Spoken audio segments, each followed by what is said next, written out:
This begins the video deposition of James Graham, taken in the matter of Carleen Petitt versus Delta Airlines. Today's date is December 18th, 2018. The time on the record is 9:08 a.m. My name is Brandon Brantley. I'm the videographer.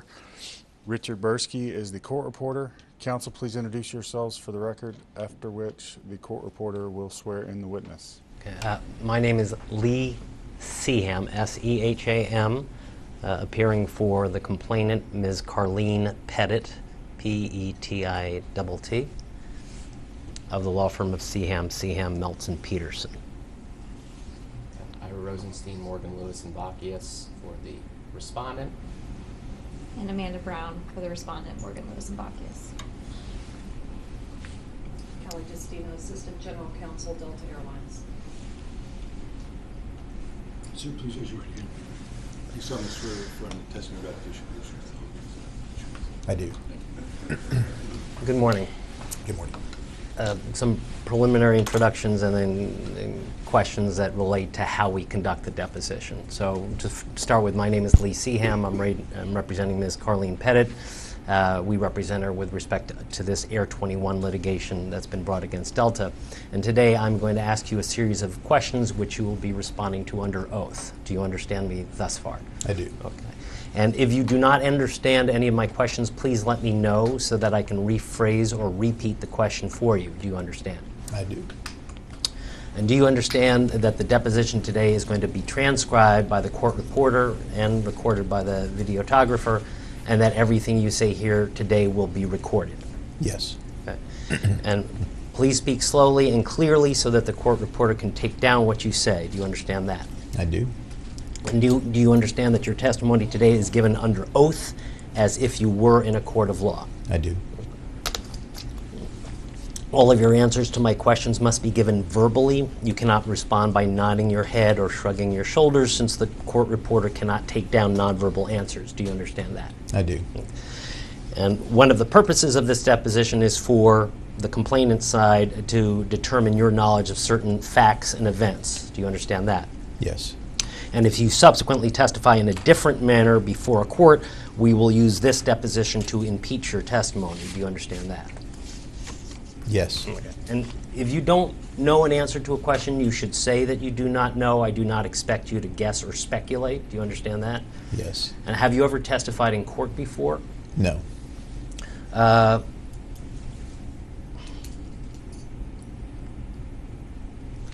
Now, we do understand that you may have testified in an administrative law proceeding, in another Air 21 litigation. Correct. I was assuming that you meant in a civil case of some kind.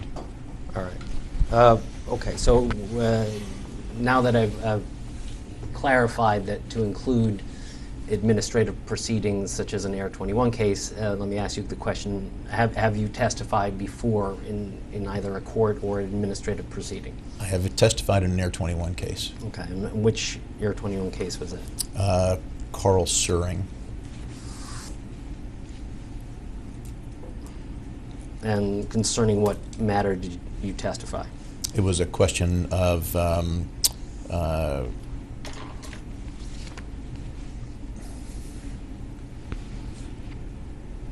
he was claiming, I believe, retaliation for bringing a safety issue to our technical operations group that resulted in his termination, according to him.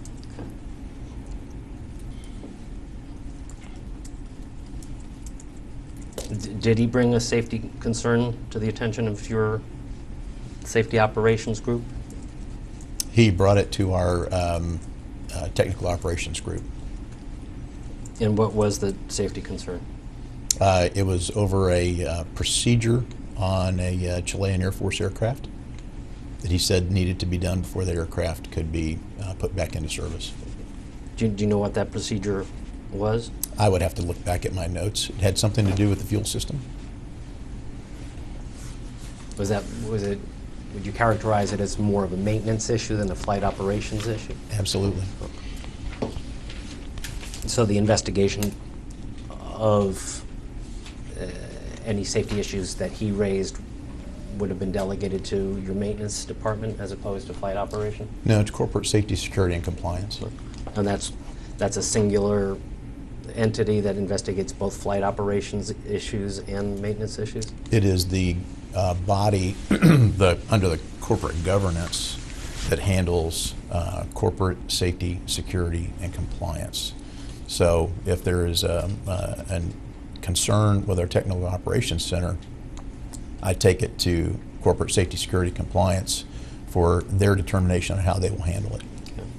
And who within that entity did handle that investigation? Well, I'm not privy to the full investigation. I know that Tim Bishop is the person who ultimately gave the report back to me, or not to me, but to flight operations. Is that the same entity that would have investigated any safety issues and compliance issues raised by Ms. Petitt? They would have been part of that group, yes.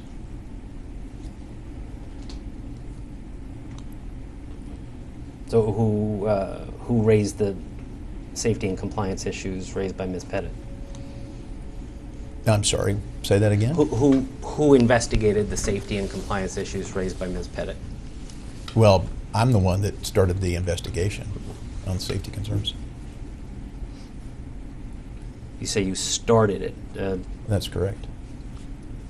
Did you delegate elements of the investigation to others? Yes. To whom did you delegate other components of the investigation? Well, there were several parts to the investigation, and the concerns over safety culture and how our program was operating from safety through the operation was delegated to corporate safety, security, compliance. I'm sorry, safety culture was delegated to corporate governance or corporate safety. I just asked the question. Safety culture issues were delegated to whom? Let's abbreviate corporate safety, security, compliance down to CSSC. That will make it easier for, I think, I for will everybody. stutter less if we do that. But essentially, in order to come in and take a look at some of the pieces that were contained in First Officer Petitt's report, I needed to have an arm's length review of our operations and our training at Delta. So I contacted CSSC to take a look. Okay, and so just to be perfectly clear, CSSC investigated those elements of Ms. Petitt's report that related to safety culture. Is that correct? The ones that were determined to be most appropriate for CSSC, yes. And so who within CSSC investigated those issues? There were, it essentially was turned over to John Lauder and Jason Ragonia, as I recall. And can you give me a spelling of that second name? Ragonia, Ragnona. And the first name was? Jason. Jason. Do you recall specifically what issues they were asked to investigate within the classification of safety culture? There is a list of items that were that I asked them to take a look at, and they came directly from First Officer Petitt's report.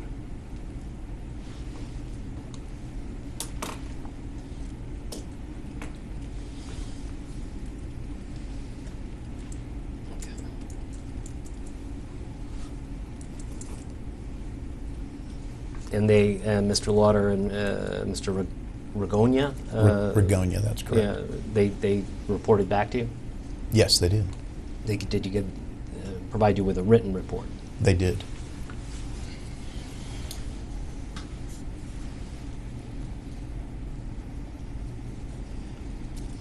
And who else was involved in investigating the issues raised by Ms. Petitt? We had three different parts to the report that we investigated. The first was the safety concerns that she had, which for the majority were turned over to CSSC to investigate. We had different items that needed to either be clarified or better understood from the policy, procedure, and pilot working agreement aspect. And the third was several claims of inappropriate behavior and up to and including harassment that I needed to have reviewed by our EO group. Okay. So who was involved in that second category? I think that concerned the pilot working agreement? That's correct. Okay, so who was responsible for investigating those issues? That would be her supervisors. So the chief pilot regional director, the managing director of flying operations, and me. And for the first two individuals, could I have names for them? It was the title was chief. The first title was what? Regional director and chief pilot. Okay. And that would have been Captain Phil Davis at the time. Okay. And the managing director of flying operations, Captain O.C. Miller. O.C. Miller. Yeah. O period C period Miller. And so what were the issues that you were investigating? I would have to take a look at my report, but they were they dealt with policies in our flight operations manual and in the pilot working agreement.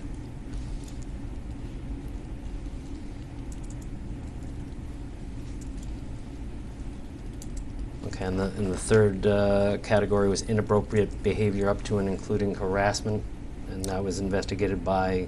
Alleged inappropriate behavior. Okay. And harassment. And it was in dealing with First Officer Petitt in both training and administration.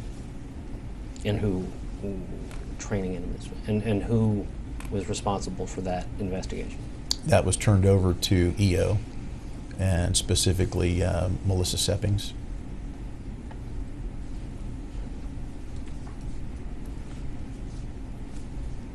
And did Melissa Seppings give you a written report?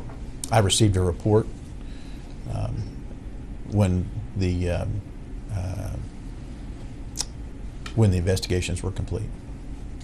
Well, when was that? I would have to look at my notes to know.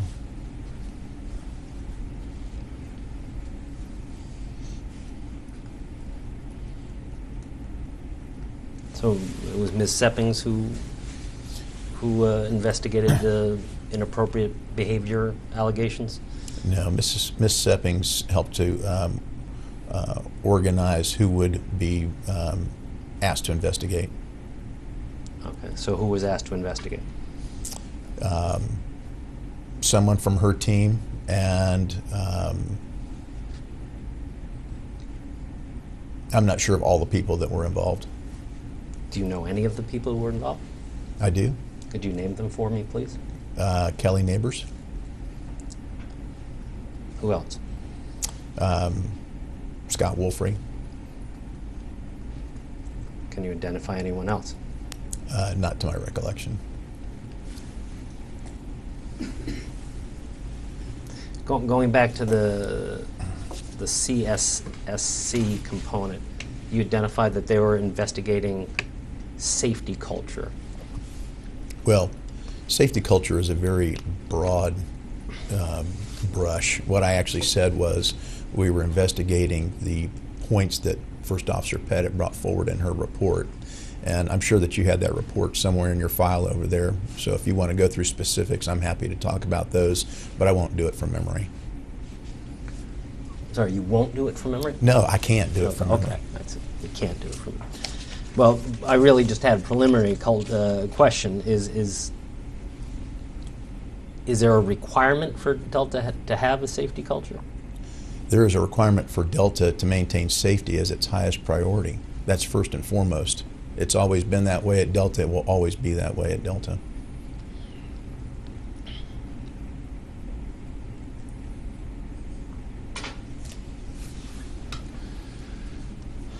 Are you familiar with a program referred to as SMS? Of course. Okay, so what does SMS stand for? Safety Management System.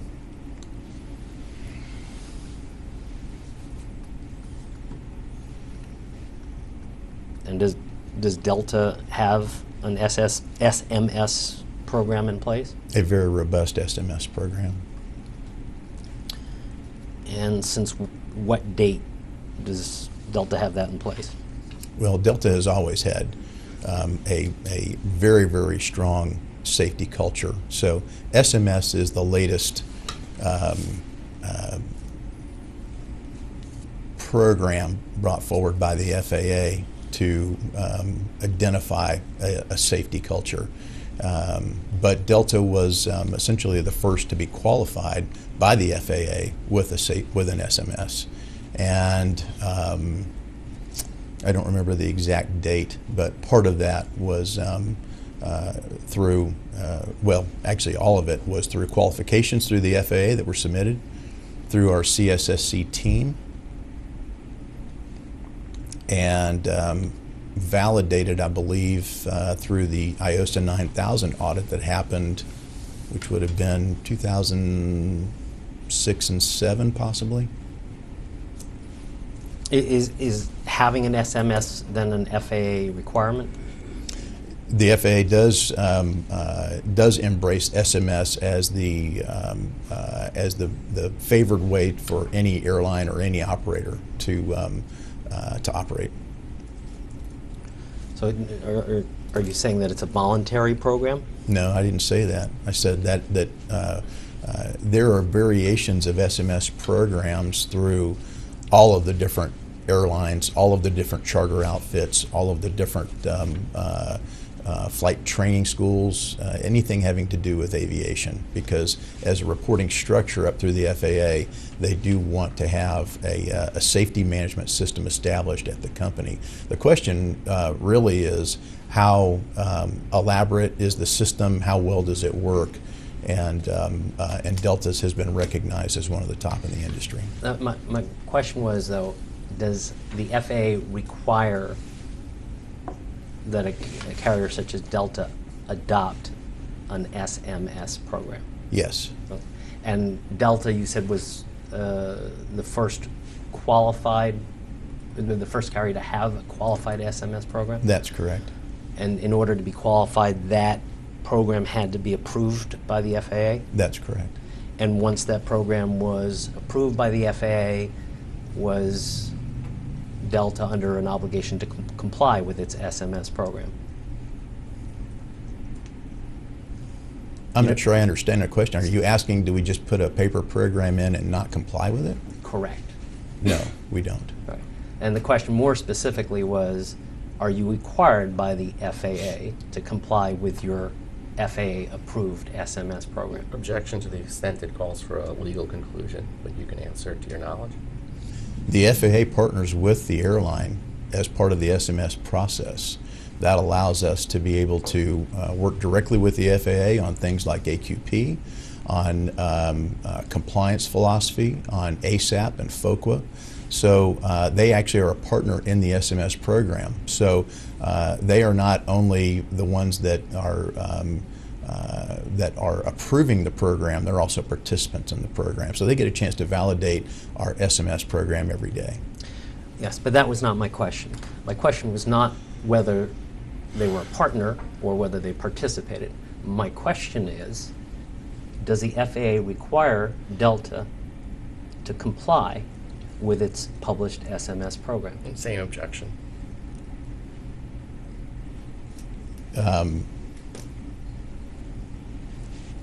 Delta, the compliance is something that is that we gladly and willfully do with the FAA. I mean, compliance is part of the SMS. If you didn't comply with the SMS policy, then you wouldn't have an SMS program. The question is, how effective is it? And Delta's is quite effective.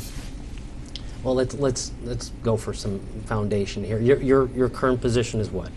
Senior Vice President of Flight Operations. Okay. And your position in the last quarter of 2015 and the first quarter of 2016 was what? Vice President, Flying Operations and Chief Pilot. Okay, what were your duties under that title? The safe conduct of Delta's 3,500 flights per day, as well as administrative oversight of Delta's 14,000 pilots. I also ran the standards program and the special airport and theater qualification program. What is the standards program? The standards program is the extension of the FAA that qualifies pilots once they complete their simulator training. Were you responsible for, within that program, ensuring compliance with applicable federal aviation regulations? Yes. And with respect to the SMS, did you have any obligations to ensure compliance with the FAA-approved Delta SMS program? Yes. And was it your understanding in the last quarter of 2015, the first quarter of 2016, was that the FAA required Delta to comply with its SMS program? Objection. To the extent it calls for a legal conclusion, you can answer what you know. Whatever was in place at the time for the SMS program, the FAA expected us to comply with, yes.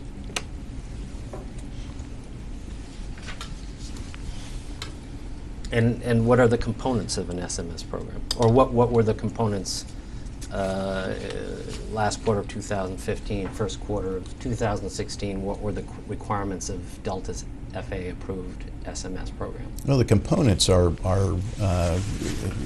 we actually need to break it down into something more simple than that.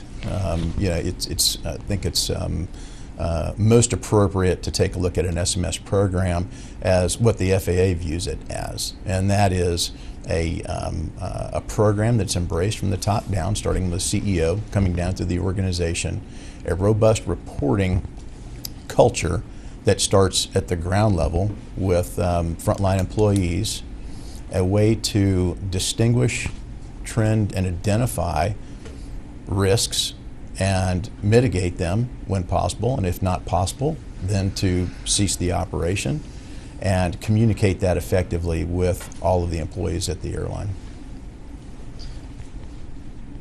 And what you just described is a reporting culture that was part of Delta's SMS program in last quarter of 2015 and first quarter of 2016? What I just described to you is an SMS program, and it's Delta's SMS program that's approved by the FAA. And reporting culture is therefore an SMS component that Delta was required to maintain, correct? Objection. To the extent it calls for a legal conclusion, you can answer if you know. A reporting culture is something that Delta has always embraced. Matter of fact, Delta has the most robust ASAP reporting program of any air carrier in the world. 25,000 reports per year that come through. Over double what the, well, no, you asked me. No, you're not answering the question, but finish your answer, and then I'll... The witness needs to be permitted to answer. I'm going to, but I'm just going to advise counsel and the witness that if the witness answers the questions posed to him, this will go much faster. But if you want to finish what you're saying, go ahead, and then I'll re-ask the question. Please let the witness answer the questions before you interrupt. Go ahead. So as part of that reporting culture, certainly that is the basis of an SMS program. Delta has always had that, so it is vital to the SMS program, yes. So it's an FAA, would you agree with me that it's an FAA requirement that Delta maintain a reporting culture? Objection. To the extent that calls for a legal conclusion, you can answer if you know. To my knowledge, the SMS does require for a program to be qualified to have a way for frontline employees to be able to report. Delta has that, and as part of that, that is our SMS program.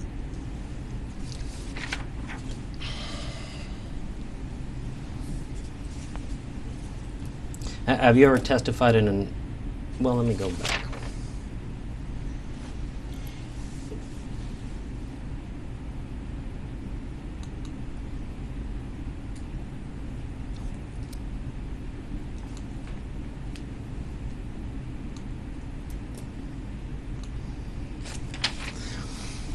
Have you ever testified in an arbitration?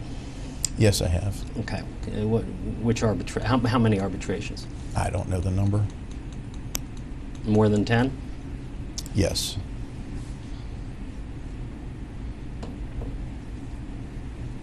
Have you testified in any in the last 2 years?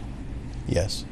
Okay, can you identify which arbitrations you've testified in the last 2 years? Not without looking at my notes. You can't identify a single one? I certainly can identify individual arbitrations. Oh, please do so.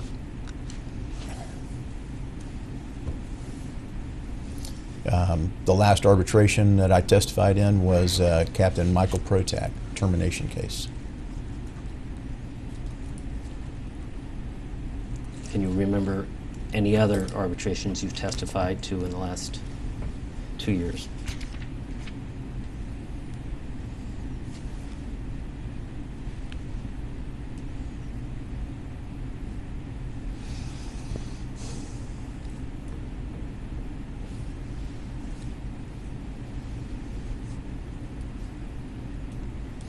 Yes.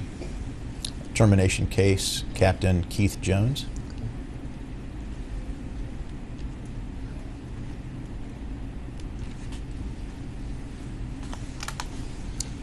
And an arbitration with First Officer Kaplinger. First officer. Kaplinger. Have you ever been a party to a litigation, you as an individual? I'm not sure I understand what you mean by litigation. Have you ever been a party to a lawsuit in state or federal court? I guess I don't understand what you mean by party. Did I ever bring a lawsuit forward? Did you ever bring a lawsuit as a plaintiff, or were you ever sued as a defendant in state or federal court? I have never brought a lawsuit forward, and I have never been sued, with the exception of civil court that I believe is still being discussed right now with Captain Protak. You were sued as an individual? I was part of the Delta suit and named individually. And what was alleged against you? I don't recall. How long ago was this brought? It hasn't been brought forward yet. Oh, but a complaint of some kind had been filed? It's been filed, yes. It's working through, and I don't, pardon me for not knowing all the legalese here. This is something that I tried very hard not to specialize in. All I can tell you is that that it's been brought forward by Captain Protak and was put forward, I believe, in the civil court in California, but it has not been heard yet, and they are still working through the details. Do you know whether this was brought in a federal court or a state court? I don't know. But it was brought forth in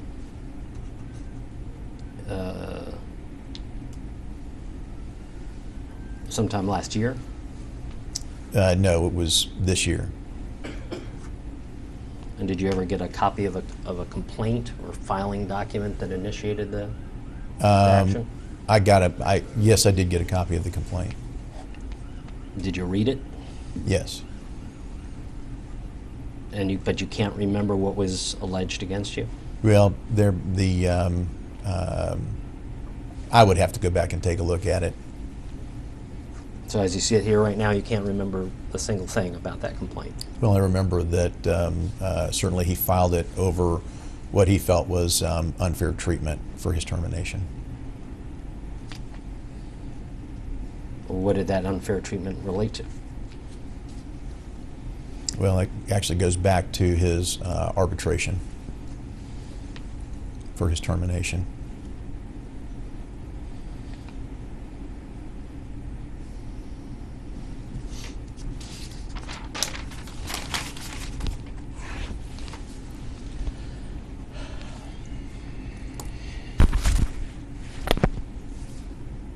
Was Captain Protak ever directed to submit to a psychiatric evaluation? Yes, he was. Why was Captain Protak directed to submit to a psychiatric evaluation?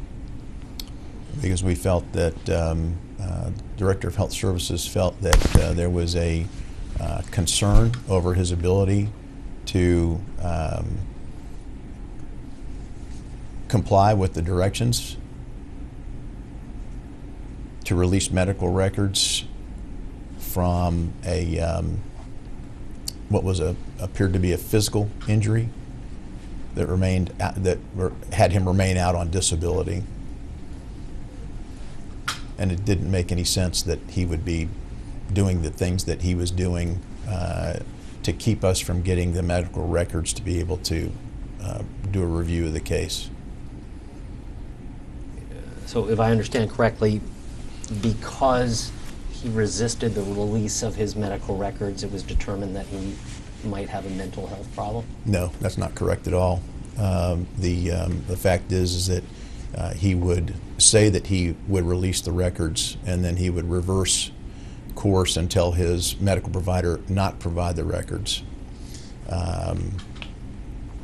He then would also change appointments and refuse to be seen at certain times.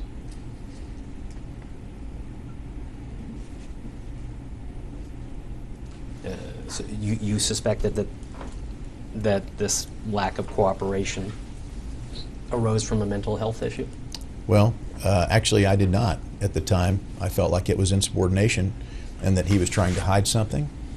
And the Director of Health Services recommended that there may be more here and there may be something cognitive.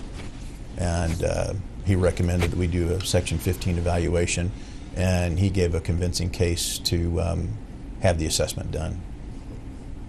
You know, that was the DHS who made that determination that a Section 15 was appropriate? That's correct. And who was the DHS? That's the Director of Health Services? Director of Health Services, yes. And who was that? Dr. Tom Faulkner.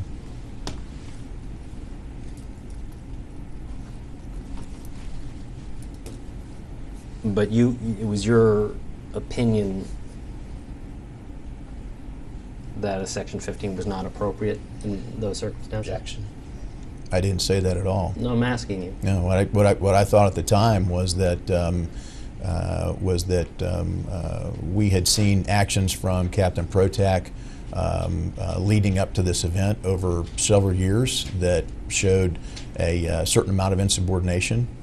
This appeared to be in the same pattern, and Dr. Faulkner came forward and said, you know, this may not be just an insubordinate type of action pattern, and that's why he recommended that we go forward to have the medical 15, the Section 15 medical evaluation. Is that typically how a Section 15 mental health evaluation gets initiated, that the DHS makes a recommendation? It's not. Exception to the form. Go ahead. It's not typical to have a mental health evaluation. So that normally an evaluation comes as a result of what we see in operational performance or training performance. Well, how many Section 15 referrals have you been involved with? Not many. I don't know the exact number. Less than 10. Okay. And let me be more specific. How many Section 15 referrals based on a mental health issue have you been involved with? Only 2. And that's Protac and Ms. Petitt? Correct.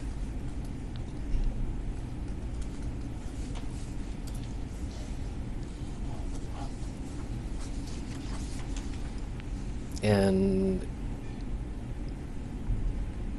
in the Protac case, Dr. Faulkner expressed an opinion to you that there might be a mental health issue with Captain Protac. Yes, he correct? did. And did he take the same position with respect to Ms. Petitt? He made the recommendation that we should consider a Section 15. Yes. And what reasons did he give? For who? for Ms. Pettit, for suggesting that you might consider a Section 15 for Ms. Pettit? Well, he took the input from the EO person that spoke with Ms. Pettit. Who was that? Kelly Neighbors. Okay. So he Yeah. took her input. He took her input and he reviewed the set of circumstances that led up to Ms. Neighbors speaking with First Officer Petitt, and came forward with a recommendation that there may be concerns here that we needed to have reviewed before she returned to the cockpit.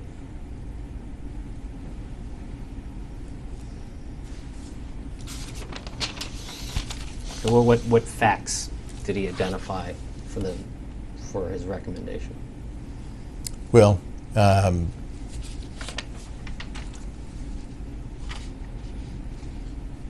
the biggest concern really was the concern that flight operations was actually out to, in some way, harm First Officer Petitt. There was also the lack of understanding of what I would consider to be simple policies and procedures.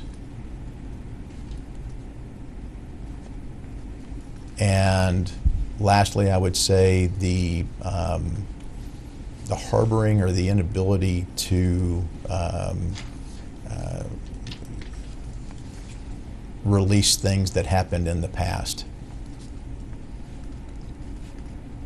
that drove a behavioral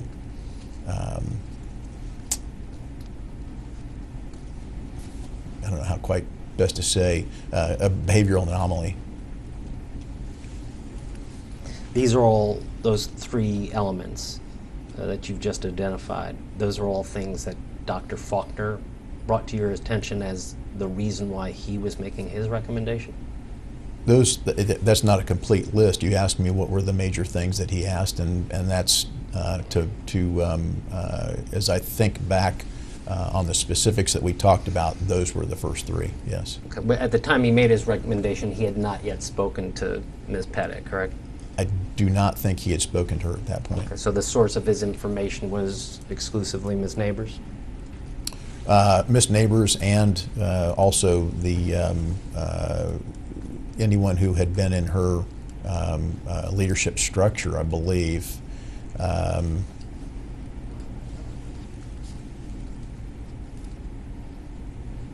don't recall if he specifically referenced anyone else. Well, then why would you say that it was anyone else in her leadership structure? Because you asked me about specifically, and I'm thinking back to the conversation, and I don't have a defined recollection of the exact points that he made as far as who he talked to. However, I do believe that he talked to some people in leadership positions. Prior to making his recommendation?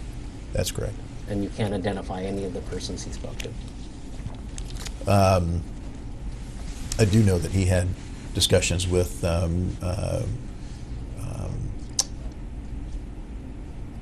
believe the Managing Director of Flying Ops, O.C. Miller, as well as Regional Director Phil Davis.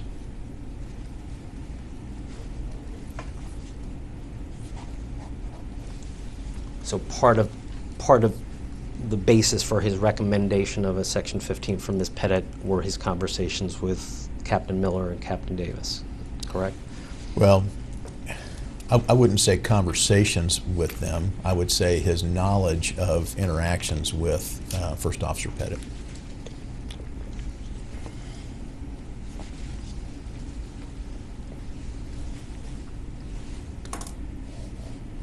And what policies or procedures did Dr. Faulkner identify in the context of his Section 15 referral recommendation? He didn't give specific policies and procedures that I recall. His concern was mental stability. But he based his so he expressed a concern that Ms. Petitt was mentally unstable. He expressed a concern that that could be the case and we needed to have an assessment done.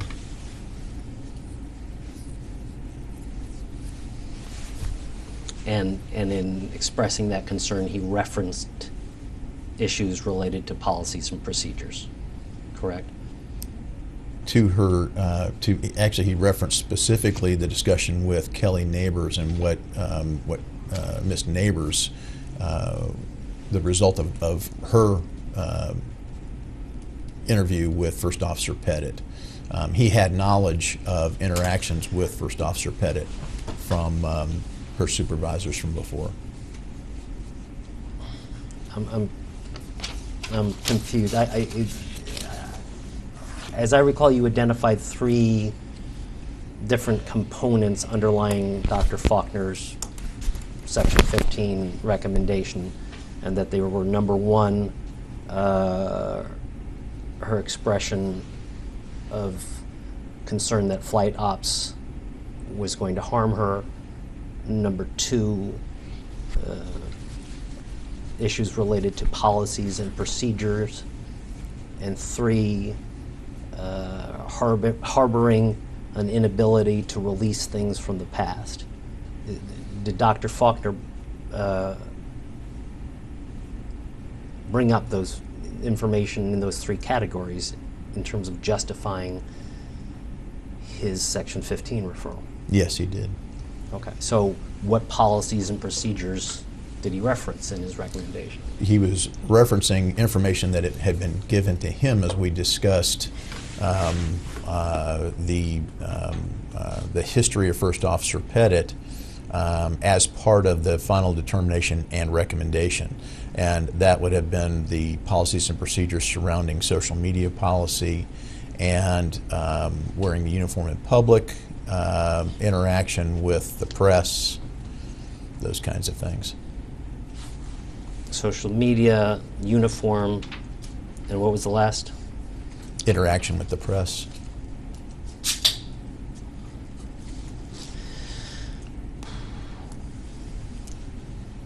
So Dr. Faulkner relied on those issues, social media, uniform, and interactions with the press, as part of the basis for his Section 15 referral. Objection. You've mischaracterized it in the way that you stated it. So essentially it was policies, administrative policies on when you could and could not utilize your stature at Delta Airlines in the public environment, and the guidelines that had been given to First Officer Petitt that he heard were not being followed appropriately, even after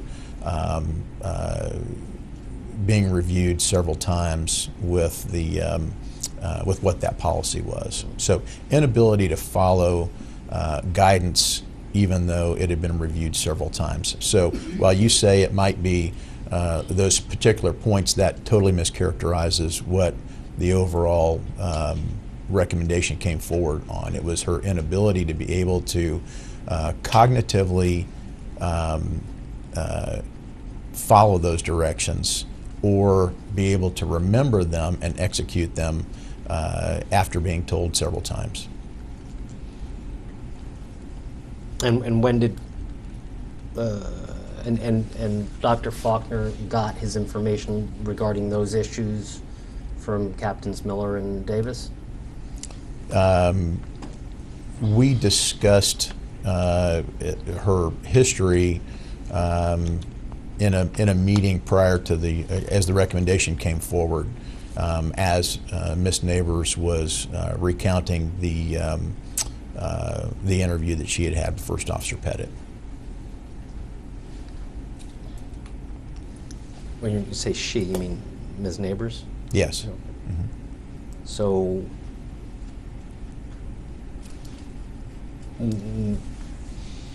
trying to understand your testimony. So when there was a discussion about Ms.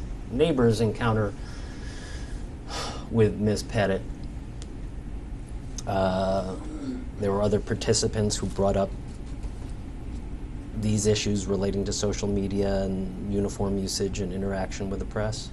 Dr. Faulkner asked me if there were any issues prior to this point with First Officer Petitt, and I gave him a recount of what the interactions had been with Captain Miller and with Captain Davis.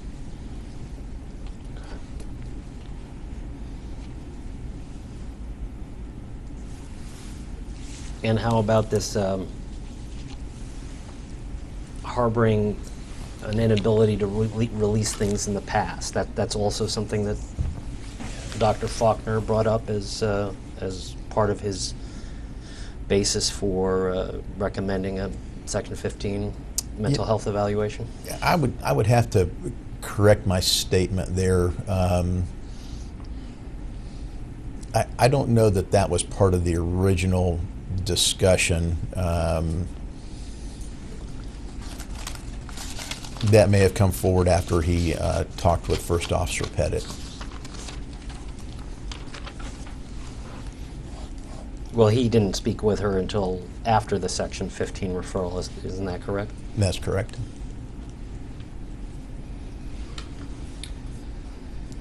And what is this, the issue about flight arms harming Ms. Petitt? Ms. Neighbors was very clear that as she recounted the interview with First Officer Petitt, that First Officer Petitt felt that there would be some harm coming to her over the fact that she would bring forward any type of safety report or safety issues to flight operations. And in fact, this was such a strong impression on Miss Neighbors, as I recall. She said she couldn't sleep as she returned from the interview. Okay. Anything else conveyed by Ms. Neighbors which underlay Dr. Faulkner's recommendation? I think you would have to ask Dr. Faulkner. Well, I'm asking what he communicated to you. Well, I just told you what he communicated to me. Okay. Was there anything additional that Ms. Neighbors, did you talk to Ms. Neighbors? She was, yes, she participated in the group discussion. Mm-hmm. And beyond what you just described, Dr. Faulkner communicating to you with respect to Ms. Neighbors, was there anything else that Ms. Neighbors communicated to you that formed part of your foundation for the Section 15 referral? Absolutely. She said she didn't feel that that she should be returned to the cockpit at this time because she felt there were significant issues that needed to be resolved in First Officer Petitt's mind. Ms. Neighbors said that she should not be that Ms. Petitt should not be returned to the cockpit. That's what I recall her saying. Yes.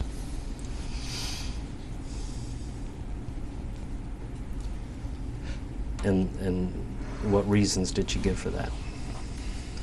I think I've just stated those. Okay. So you're nothing to add what you stated to what you stated? No. Had Ms. Petitt ever communicated to you? Excuse me. Had Ms. Petitt ever communicated to you that she was fearful of harm coming to her from the flight department?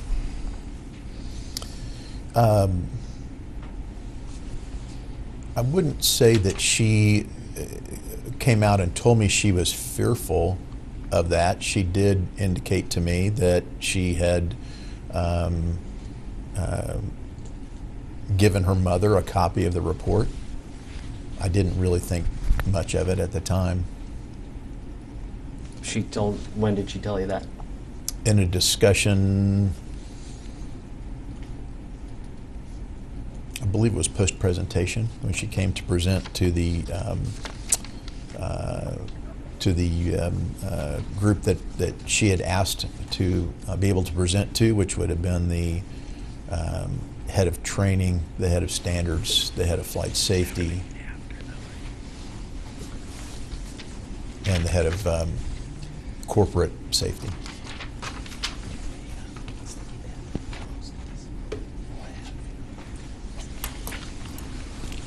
Did you review any documents prior to your deposition today?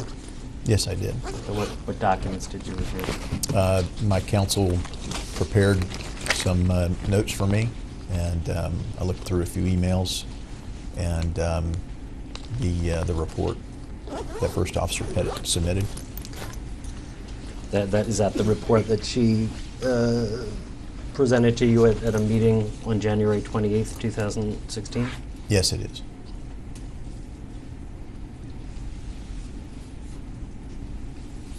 Did you talk to anyone else about your deposition today besides the attorneys in this case? No. Did you discuss the deposition with the attorneys? Yes. Who else was in the room? Just the three people that you see to my left. Okay, could you name them, please? Yes. Ira Rosenstein, Amanda Brown, and Kelly Justina. Did you read, Mr. Steve Dixon was deposed in this case? I do. And did you read his deposition? I did not. Did you talk to him about his deposition? I did not. And did you read Kelly Neighbor's deposition? I did not. Did you talk to Kelly Neighbor about her deposition? I did not. And did you read Ms. Petitt's deposition in this matter? I did not. Were you in the military? Yes. What branch? United States Navy. And what positions did you hold? Well, I was brought in as an ensign and finished active duty as a lieutenant and retired out of the Navy Reserves as a commander.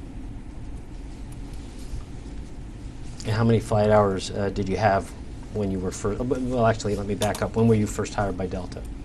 December of 1988. And how many flight hours did you have when you were hired by Delta? Total flight hours or Yes. military? Total flight hours. Approximately 4,500. And how many military? Approximately 3,000.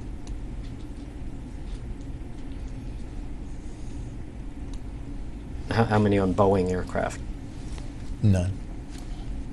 How many on Airbus aircraft? None.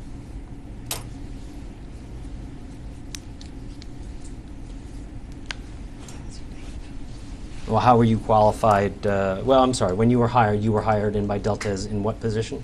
As a 727 second officer on the Boeing 727. Okay. And then after that, could you briefly describe your career progression at Delta? Yes. Then I flew first officer on the DC-9. Then flight engineer on the L-1011. Captain on the 737. And captain on the 757, 767. What are your total flight hours with Delta? Total of about 15,000.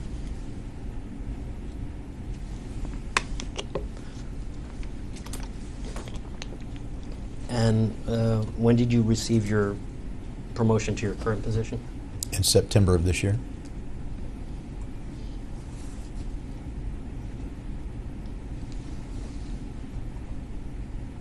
And your prior position was what? Vice President, Flying Operations, and Chief Pilot. And when did you obtain that position? Late 2007.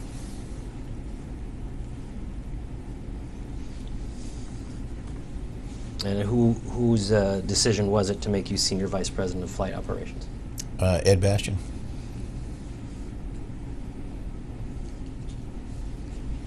And did you succeed to Steve Dixon?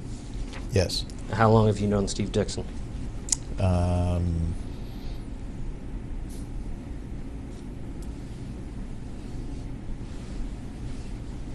would say 14 or 15 years.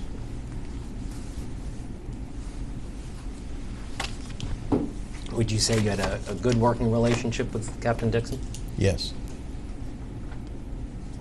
And so he was your immediate supervisor, or your immediate supervisor in last half of 2015 and first half of 2016? Well, that's correct.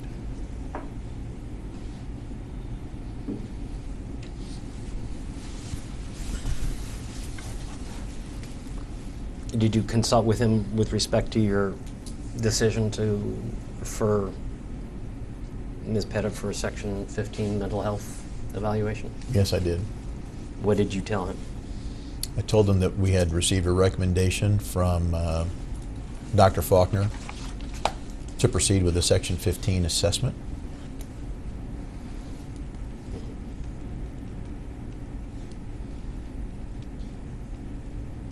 And that I agree with Dr. Faulkner.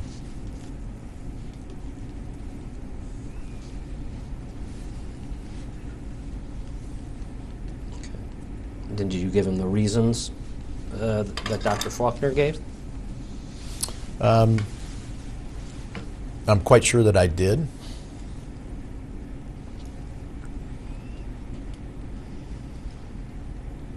You can't. Can you specifically recall what you recounted to him with respect to Dr. Faulkner's comments? I don't specifically recall the exact conversation. However, Captain Dixon did agree with me that we should proceed with the Section 15.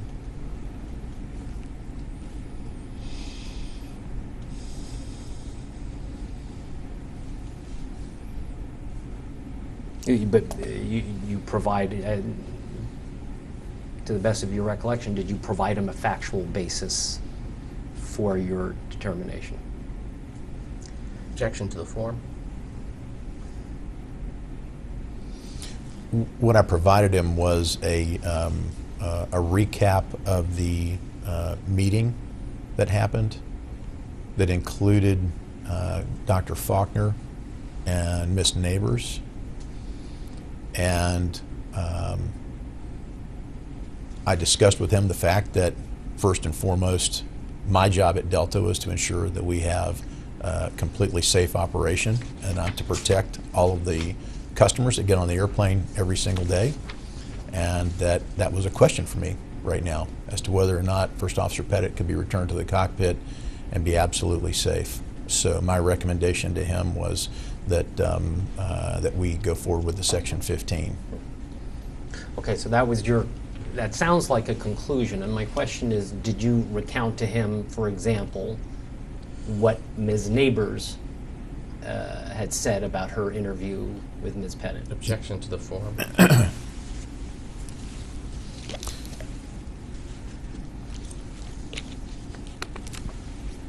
I recounted to him what the items discussed were in the meeting, and I'm quite certain that I told him that Ms. Neighbors was not comfortable with First Officer Petitt returning to flying status until there were some things that were assessed with her, and that Dr. Faulkner, after his review, had recommended that we go ahead with a Section 15. Did you tell Captain Dixon any of the things that Ms. Neighbors reported Ms. Petitt as having said?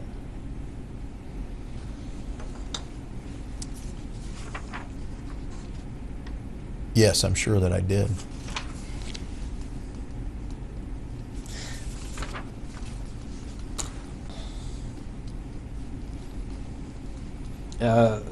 Would you consider Captain Dixon to be an honest man? Most definitely. Have you ever known him to be untruthful? No. You know that Captain Dixon is a contender for a high position within the FAA currently? Yes. Okay, what position is that? I believe he has been nominated to be the FAA administrator. Would you consider him qualified to to hold that position? Absolutely. Was a new director position recently created within flight operations? New director position. You're going to have to hum a few bars for me on that. No, we'll come back to that. You don't know whether there are any new high-level positions created within the flight department within the last year and a half? Certainly I do. Okay, what new positions were created? Well, we created a vice president of business support and technology and a managing director of integrated technology and PMO, project management.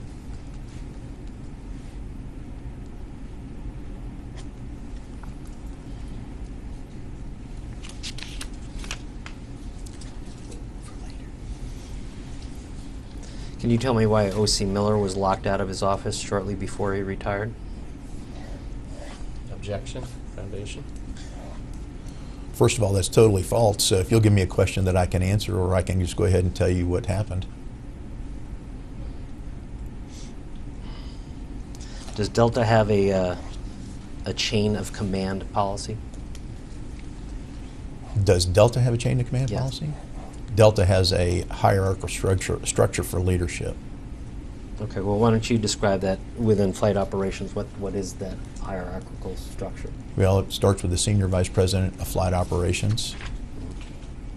And the direct reports for the senior vice president are the currently the managing director of flight operations, the managing director of training, and the vice president of business and IT support.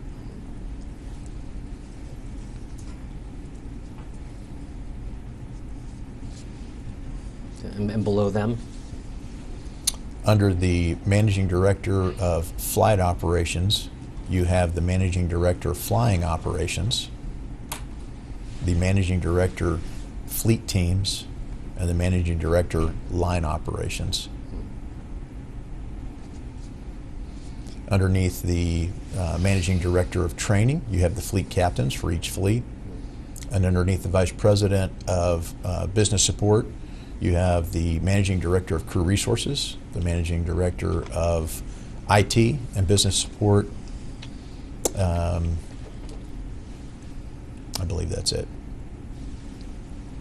Where does a chief pilot fit in? Each station has a chief pilot? Every base has a chief pilot and or an assistant chief pilot.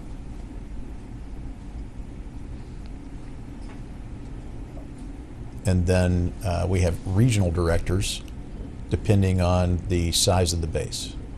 So Atlanta has a regional director that is actually a director position. We have a regional director for the Northeast. For New York, actually is what it's called, which is LaGuardia, Newark, and JFK. We have a regional director for Detroit, a regional director for the Central region, which is Minneapolis and Cincinnati, and a regional director for the West, which is Salt Lake, Seattle, and LA. Now, below the chief pilot would be the line pilot? No, actually chief pilots and assistant chief pilots that are in the base. Mm-hmm. However, they are there as a support team for those pilots. The structure is set up that the pilots actually report to the regional director.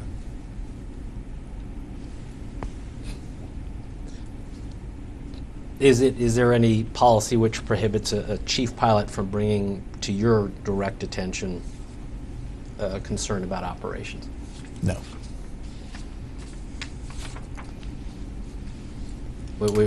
Is there any chain of command policy which provides for discipline if an individual skips a link in the chain in terms of reporting issues, workplace issues? In other words, if a pilot comes to you or to a regional director? No, I mean, if a pilot does move up in the leadership structure to bring something to someone in management's attention, then certainly I would expect that manager to understand what the issue was and then appropriately task out or action. However, what we do is we try to handle all of our situations at the lowest level that we can. It's very important for the pilots to have a good working relationship with their chief pilot, with their assistant chief pilot, with their regional director. So any chance that we have to be able to work an issue at that level, we try to work it at that level.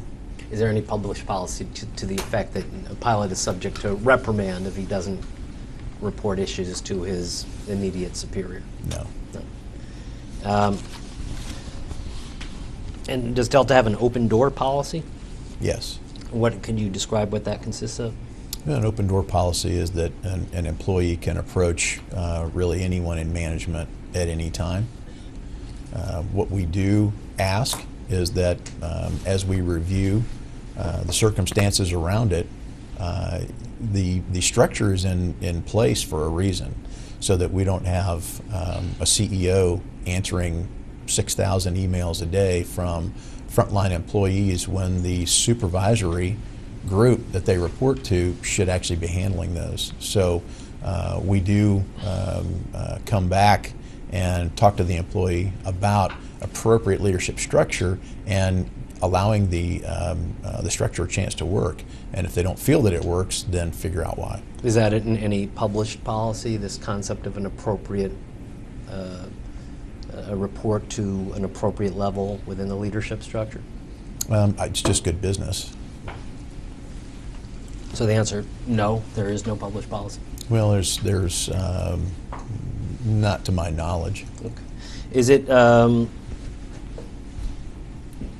you ever confer with Ed Bastian?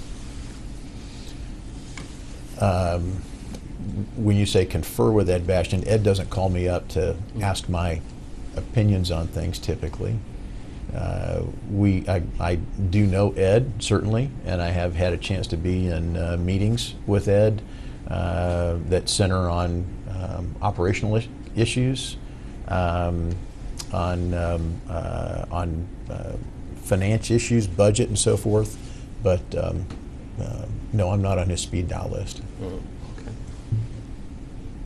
Well, if he doesn't typically ask your opinion on issues, can you ask?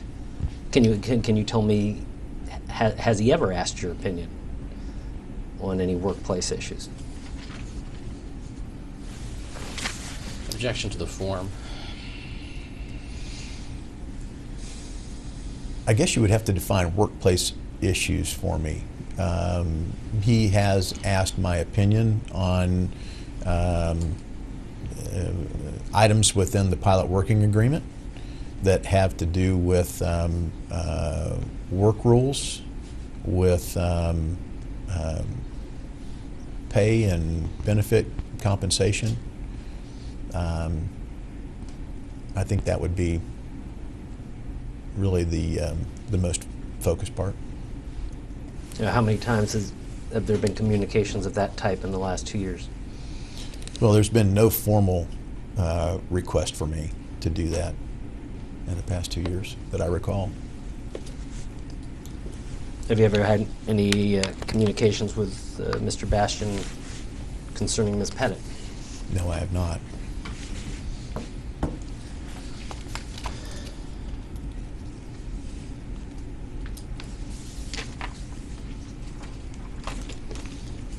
Did you ever make any kind of report to Mr. Bastian concerning Ms. Petitt? A report to Mr. Bastian? Yes. No.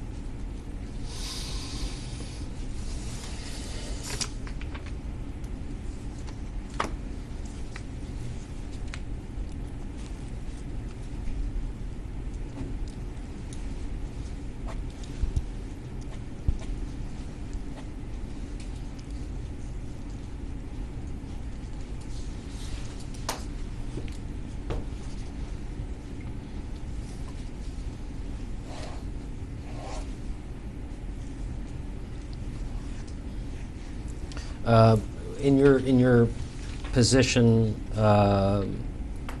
in 2015, 2016, did you have any responsibilities with respect to pilot performance issues?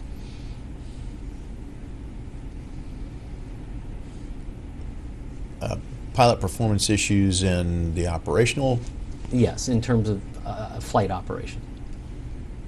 Well, my job was to maintain to ensure that we had a qualified and proficient staff to be able to fly each aircraft. So as the general nature of my job, that included monitoring of the performance of the pilot group, yes. Were the identities of pilots having flight performance issues ever brought to your attention? Occasionally, yes. Well, how many times in the last 3 years? I'm not sure of the number. Typically, when we have a performance issue, it's handled within our by the managing director of fleet teams, and that goes into the flight operations review board process. So if we end up with a situation that the flight operations review board is not able to continue training for a pilot or continue to see a performance, then the recommendation may be to stop training, to cease training. Okay, so in the last few years, can you give an estimate of the number of individual pilots for whom, or with respect to whom, performance issues were brought to your attention? I don't know the exact number, but certainly less than 5.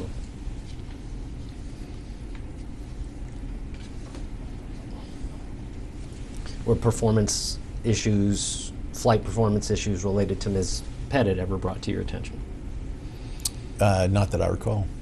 Do you have any responsibility, so are you responsible for being knowledgeable of the provisions of the pilot's collective bargaining agreement known as the Pilot Working Agreement? Yes. And does the company have the ability to remove a pilot from service? Yes. With pay. Does the company have to give a rationale, or can they have no rationale provided they are continuing to pay him? No, goodness, no. There is a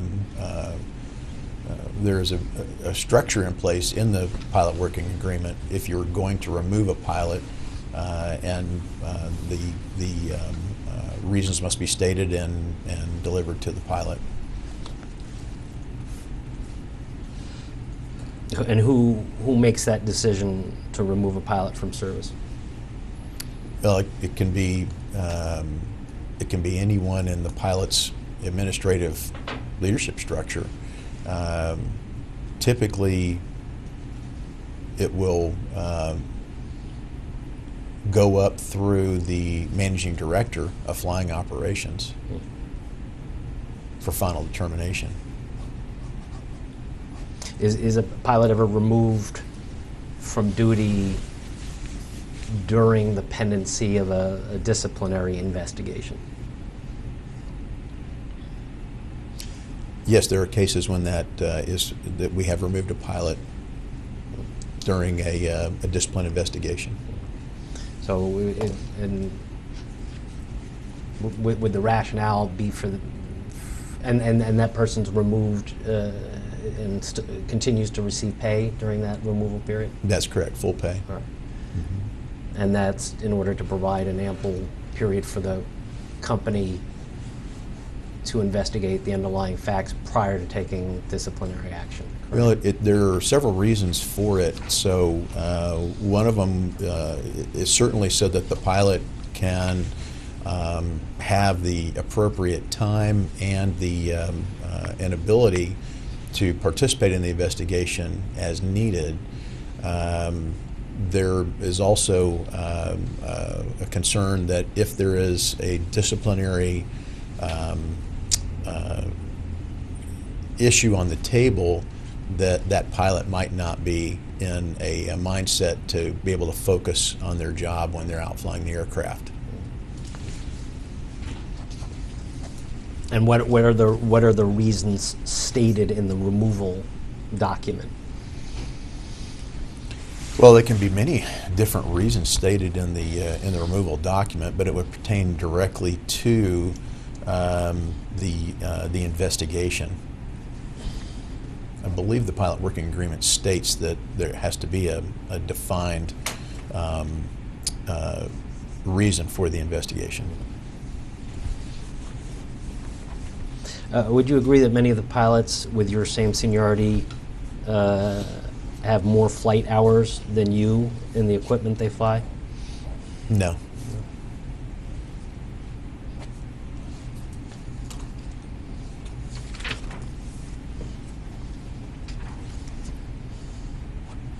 Do you know what an FOM is? Yes. What is an FOM? Flight Operations Manual.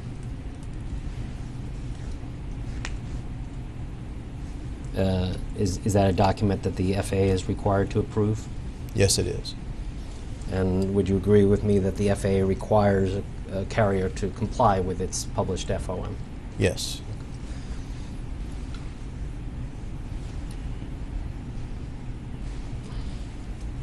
And I think you've referenced that part of your job responsibility was to oversee. I don't mean to misstate it, and that's certainly really is not my objective.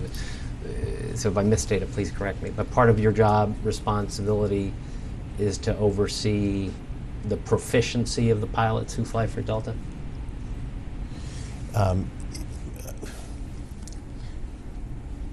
I would say it's to ensure that I have a proficient pilot that I feel is safe to take an aircraft to any destination that they're qualified to fly at any time and exercise the appropriate judgment to make the right decisions and conduct that flight safely.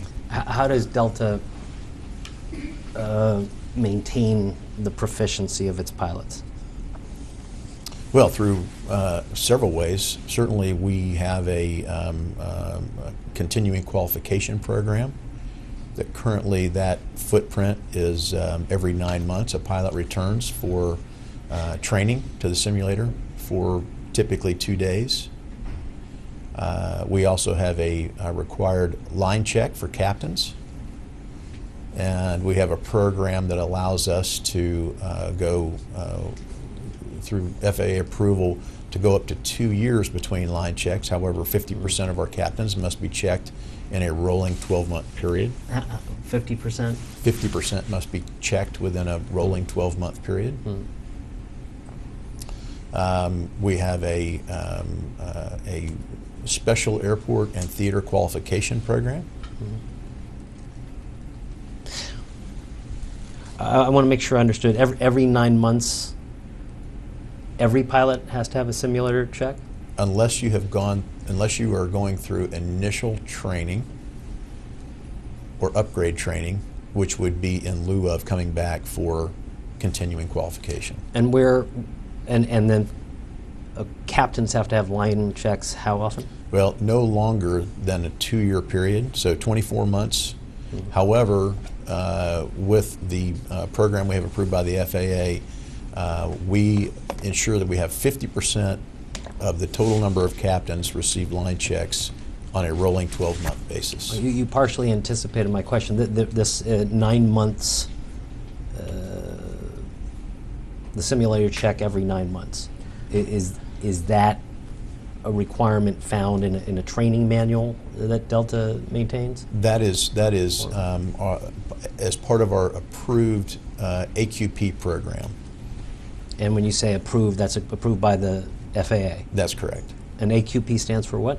Advanced Qualification Program, I believe, or Aircrew Qualification Program. Your website. Aircrew Qualification Program. Okay. So it is an FAA requirement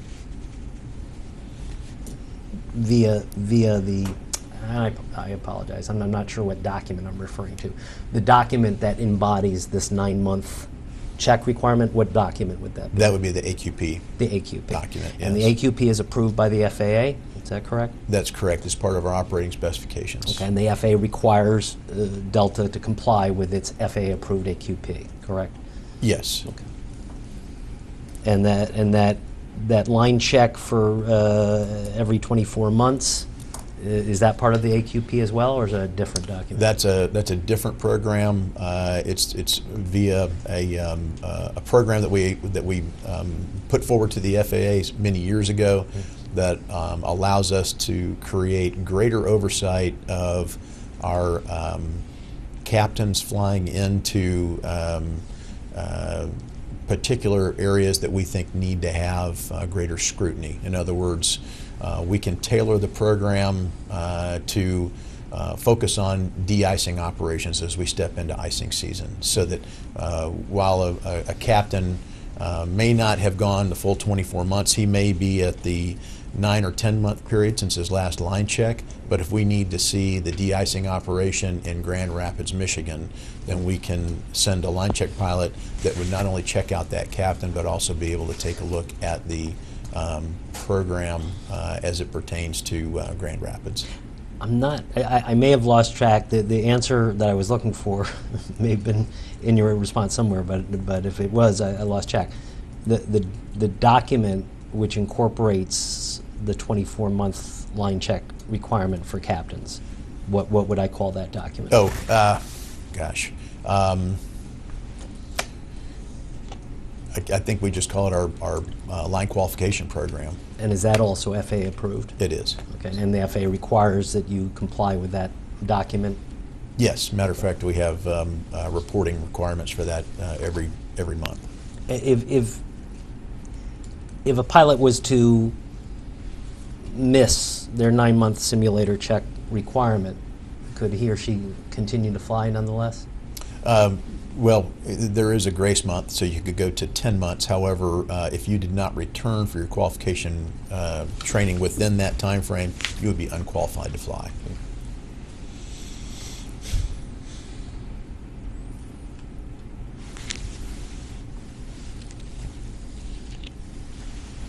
You would be unqualified even if the flight department had full confidence that that pilot still had the requisite knowledge?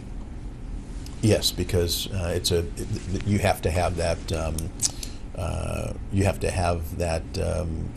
documentation in your file to be considered current and qualified. These days I'm more familiar with aircraft maintenance than I am with flight operations, but are you familiar with the concept of airworthiness for aircraft? Yes. And that the airworthiness depends on compliance with maintenance manuals and the tolerable limits for damage? Yes. And that if damage exceeds tolerable limits without a deferral authorization, that plane is by definition unairworthy?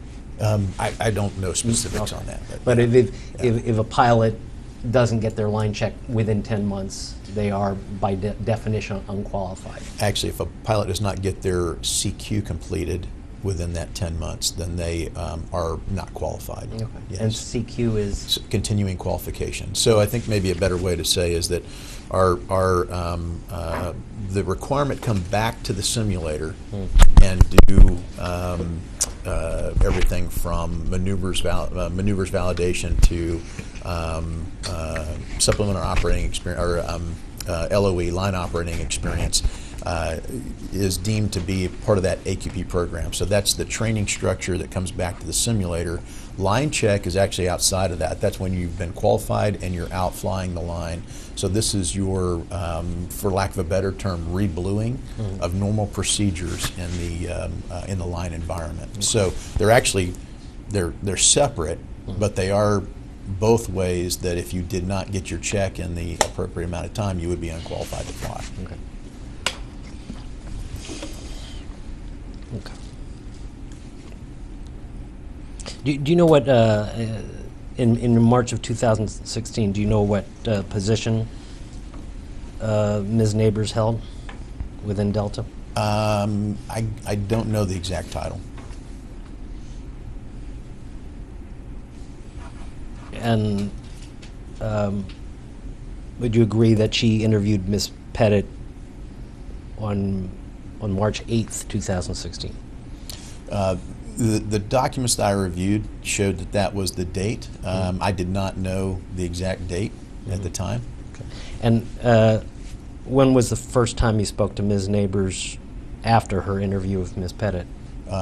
In the meeting that occurred and I would have to review my notes on the date. I believe it was the 9th or 10th. And that was that in person or by teleconference? No, as I recall, it was in person. And who else participated? We had Dr. Faulkner and representative from Labor Relations and a representative from Legal. Can you name those two other individuals? Chris Puckett from Labor Relations and Meg Taylor from Legal. And did you have more than one meeting with Ms. Neighbors?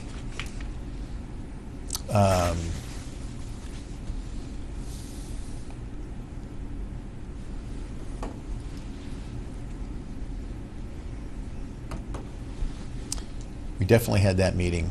I don't recall another meeting. Did you receive any written communications or reports from Ms. Neighbors prior to the referral of Ms. Petitt? No, I did not.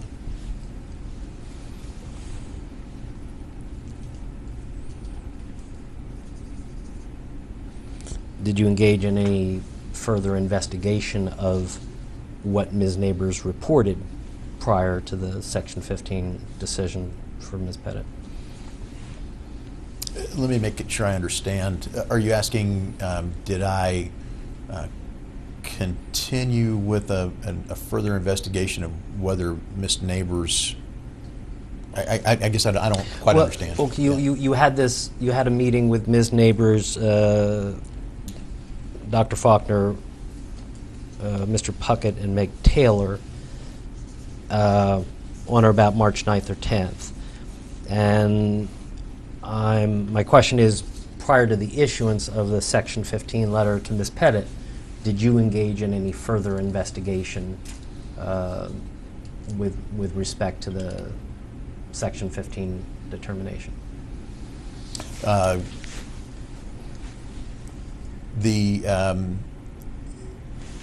had handed off this investigation to EO and asked them to go through it. It actually was meant to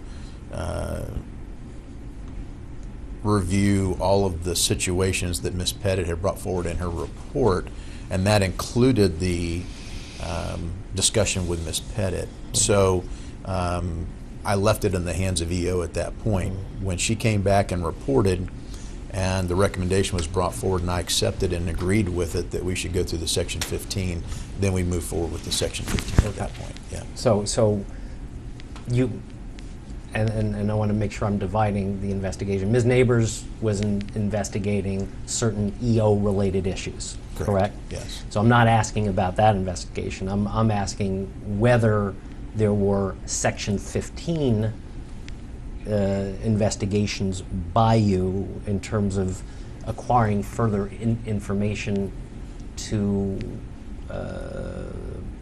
substantiate the need for a Section 15 referral. Objection to the form. If you understand it, you can of course answer. Yeah. So the only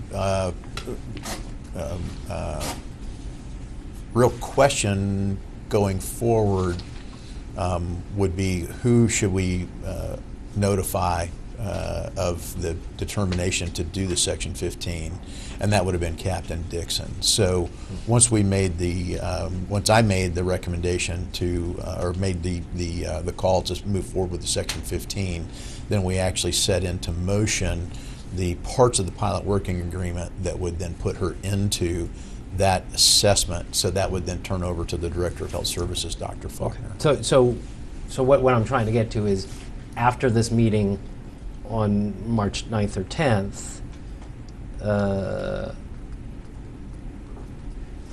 there was no further investigation as to whether a Section 15 referral was warranted, correct?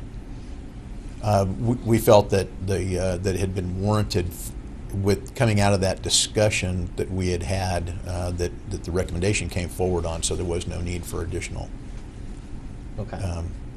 And whether investigation. Okay. And Yeah. whether there was a need or not, there was in fact no additional investigation prior to the issuance of the Section 15 letter, correct? No. Okay.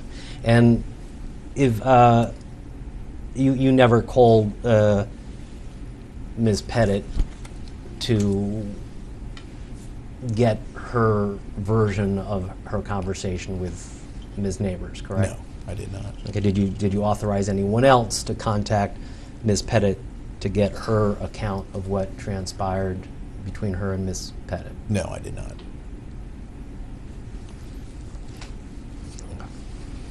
And do you know who Dr. Altman is? That's who, sorry? Dr. Altman, A-L-T-M-A-N?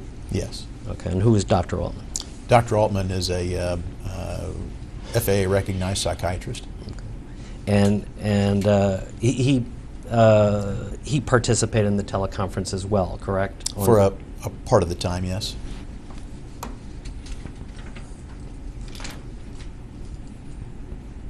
Well, how long did the teleconference go on? I don't recall. You don't know whether it was 20 minutes or an hour? I don't recall it going an hour.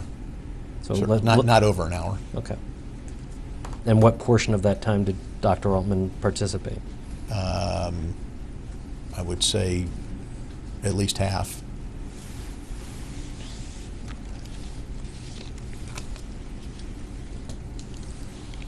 And what was the reason for him participating?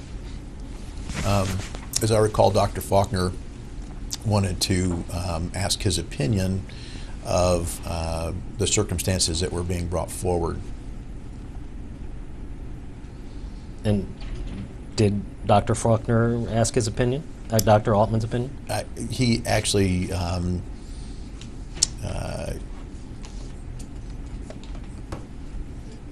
think he brought forward the question of a Section 15 assessment given the circumstances. And how did Dr. Altman respond? I believe Dr. Altman said it certainly appears that an assessment has merit.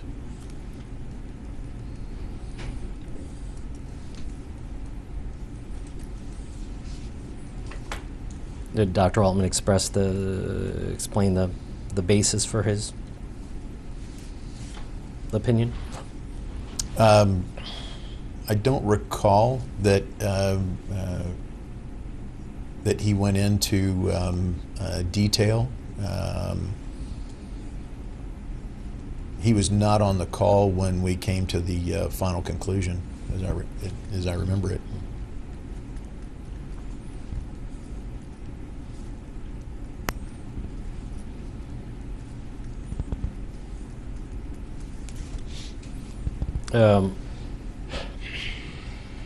Did anyone else who participated express an opinion as to whether a Section 15 referral was appropriate?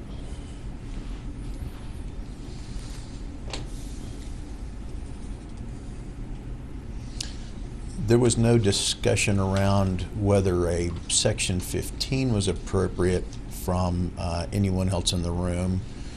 There was a discussion on what is the protocol if we have a concern about someone returning to the cockpit, and a review of the Section 15 process was brought forward. Okay. So Mr. Puckett never expressed an opinion on whether a Section 15 referral was appropriate? I don't recall anything specific from Mr. Puckett. What I recall is the discussion around can we return First Officer Petitt to the cockpit without an assessment, and we discussed how that needed to happen, and the only vehicle available was the Section 15 process.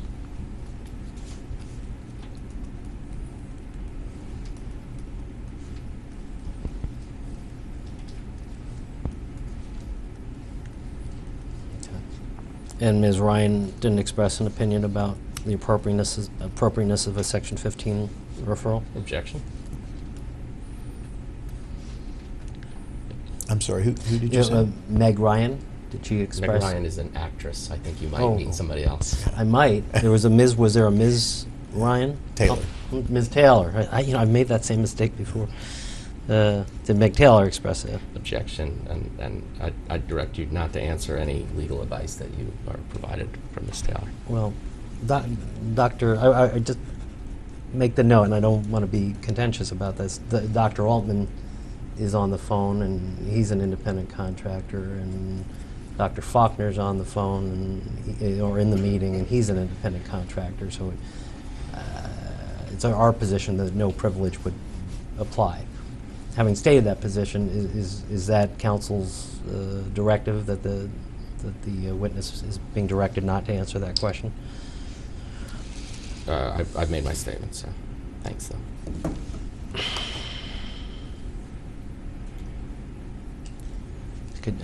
Sorry, could you do me the favor of reading back what counsel directed the witness to do? What counsel directed you? Yes, because I'm not receiving the courtesy of a confirmation whether he was directed not to answer, so I want to confirm that.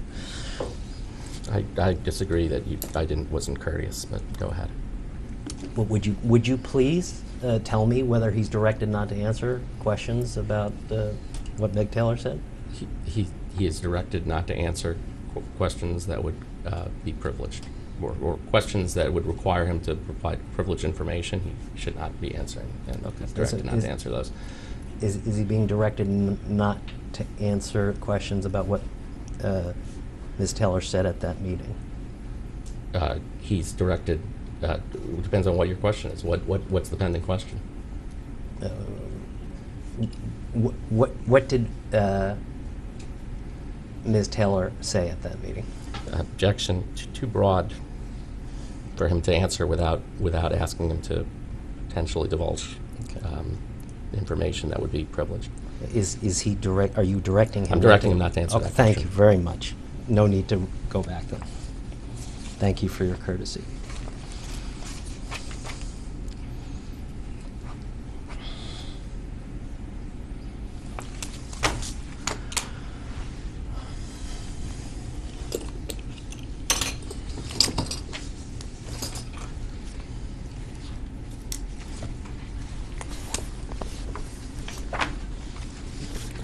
Would you like a break?